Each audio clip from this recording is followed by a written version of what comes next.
Hi there, I am Sarah Sordi, and thank you so much for joining me today. I wanted to talk to you about vacation. I know it is that time. It is that time. You know, many of you are going to be going on vacation next week, so just wanted to pop in with you and share with you one of the most common questions that I get asked. And I'm doing something a little bit fun today. So, when you hear me say the word mail as in like the UPS mail, I am going to, I want you to throw up all emojis. You can do this even if you're watching the replay. Comment all emojis. And then what I'm going to do is I'm going to do a drawing tomorrow morning at 8 a.m. And one lucky winner is going to win a Starbucks card. So again, when you hear me say the secret word, so the secret word is a mail, okay? Like as in the mailbox. Mail that you get. When you hear me say that, and not until now does not count, okay? I want you to comment with emojis all after your name, and you will get entered to win a Starbucks card. All right. So one of the most common questions that I get asked right now is, am I covered if I go and rent a car? Okay, so if you have full coverage, that's what most of you call it, full coverage. But if you have comp and collision on your car, you're going to be covered if you go and rent a car. So the coverage from your, the comprehensive coverage is going to apply on there. Okay, so now the difference is if you get the coverage that they offer, is it basically if you get in an accident, you just go and give them their keys and you say, thank you very much. I wrecked your car. You have a nice day. Bye-bye. Bye-bye. And you don't have to deal with anything. You don't have to deal with your deductible. You don't have to mess with the insurance claim at all. Okay, so whereas if you, wreck the car, you do need to turn it into your insurance. You have that process to work with. But if you have me as your agent, I will make that process very easy for you. So, again, people ask me, well, do you get it? No, I don't. Because I feel like it's $30 a day or something. It's just as much as renting the car. So I don't buy that coverage. And something else somebody asked me today is they said something about, I think the state they used was Michigan, some other state, right? They said that when they went there to go rent a car, that they went ahead and bought their rental car insurance because they thought that their insurance wouldn't apply to them when they were in the other state. Your rental car insurance will cover you whatever state you are in. Okay, if you're in Hawaii, you're covered. And guess what? Your coverages will be increased to whatever their state minimum limits are. So I don't recommend the state minimum limits, which are $15,000 for each person injured.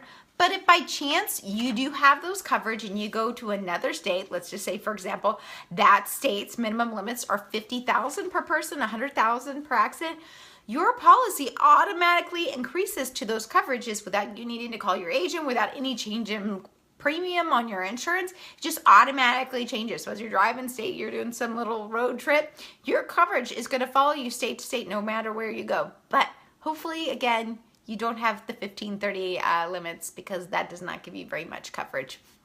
So another thing I wanted to share with you guys is my traveler's tips. So I kind of figured out that I'm very good at organizing things. And when I go on a trip, maybe I think of more things than other people just because I'm a mind, I have this insurance mind. And I remember back when my kids, I don't know, it was a long time ago. They were like kindergarten, first grade, second grade, very, very little. And I remember that I had bought them all these really cute personalized lunch boxes online and had their names embroidered on them. And we went on vacation in the summer and we didn't think to have our mail stopped. And when that happened, our stuff got stolen, our mail got stolen, and the packages were gone. So we came back, and not only did I get to find out, like, I missed all the letters of like who their teachers were and all that kind of stuff, but P.S. Have you heard me say the word yet? The secret word?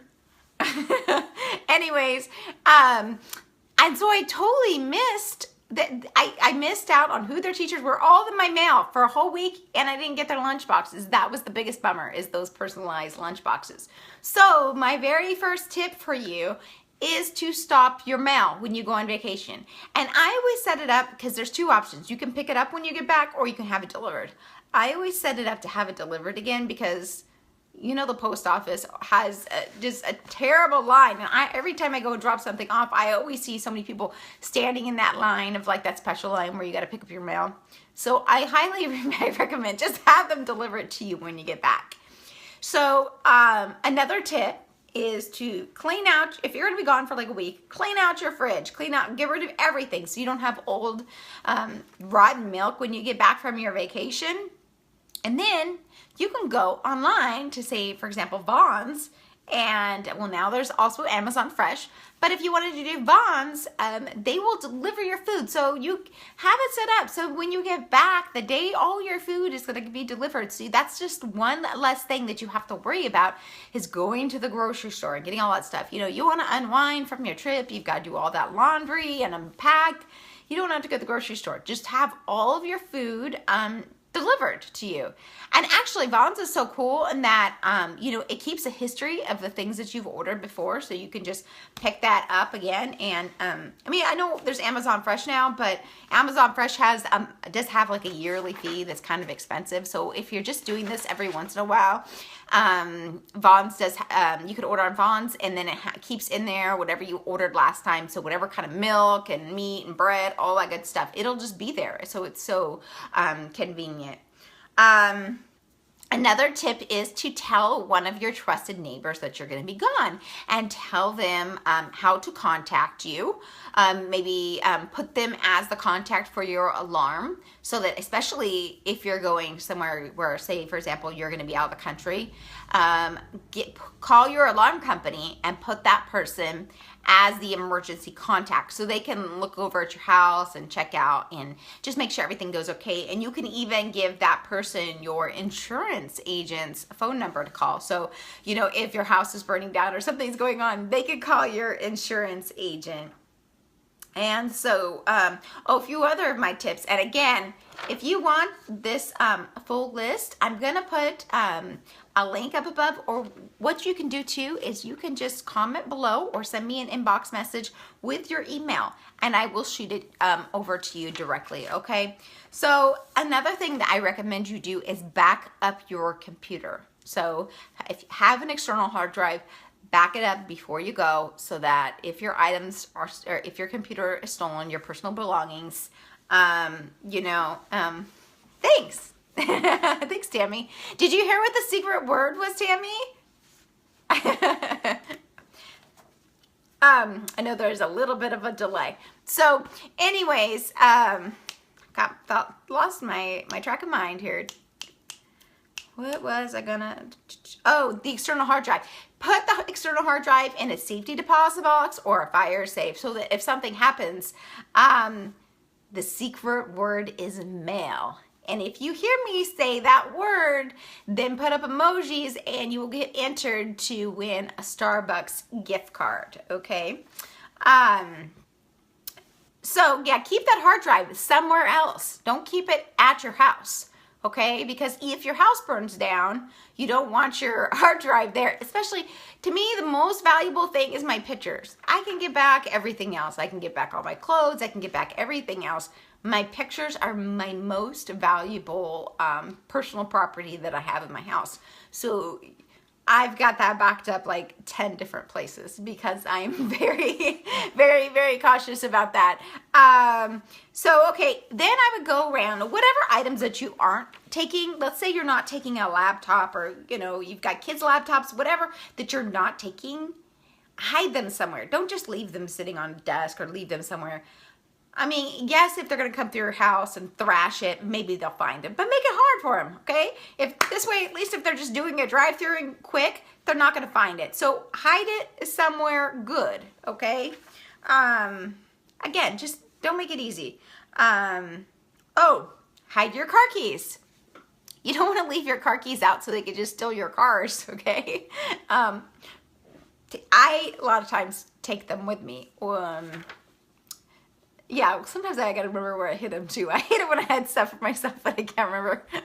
I bought a Costco size thing of protein bars, and we kind of had the snack drawer, and we put, I just put all the snacks in the snack drawer. And I didn't want to put the whole Costco size thing in there because, you know, when everybody sees that there's a bunch, then they're going to eat a bunch, right? So if they see there's just a few, they'll try to be a little conservative.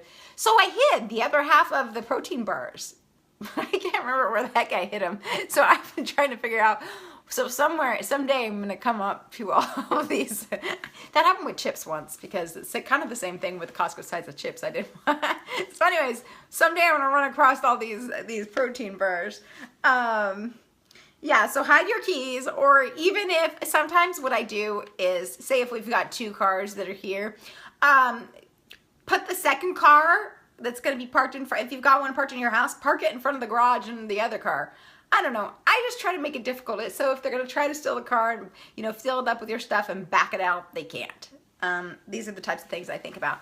Someone was just talking, I work with an alarm guy, and he was just telling me a story today about somebody who went on vacation, and when they came back, their entire house was moved out, like everything. They took the patio furniture and the backyard.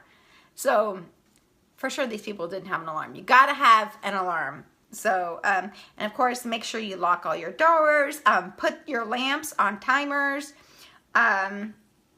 of course, turn off your heating and air conditioning. Again, so if you would like this full list, it's 17 things, okay? 17 things that super savvy travelers do. Just go ahead and comment your email below, or you can inbox me your email, or else I'm going to have a link. So any one of those ways you can get this flyer, and you can just go over. It's a good checklist when you're going to go on a vacation. So again, a few of the items just to highlight. Again, I'm not going over all 16 here, or all 17, but put your mail on hold when you go on vacation. Okay. Ask a trusted neighbor to look after your house. Tell them how long you're going to be gone. Maybe leave them a key to your house. Put them on the emergency contact for your alarm. I mean, if your alarm is going off and you're not home, how do you know if it's a false alarm? You know that if your alarm goes off and it's a false alarm, that they charge you to come out, right? That happened with us about a month ago or something. I was at a meeting and my alarm was going off. My husband's calling me. Is it real? Is it real? I don't know, because I'm not there. So we had the alarm company, we had someone come out, which was a false alarm, and then we got a bill for $25, $35. So by having a neighbor look after your house, you know, pick someone who you know is home a lot, and back up your computer on an external hard drive. Update your life insurance. You don't want your life insurance beneficiary to be the people that are with you. Pick somebody else. What if something happens to all of you?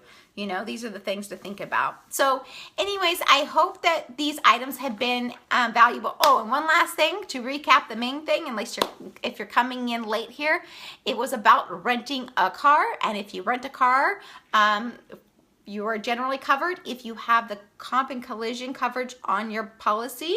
So if you would like to your policy to be checked to confirm, just give me a call or email me and I will go over your policy. So I hope that you have found this information helpful, and have a very safe holiday. If you found it a benefit, can't talk, please share this with others who you think might appreciate it. Thank you so much, and have a great holiday. Bye-bye.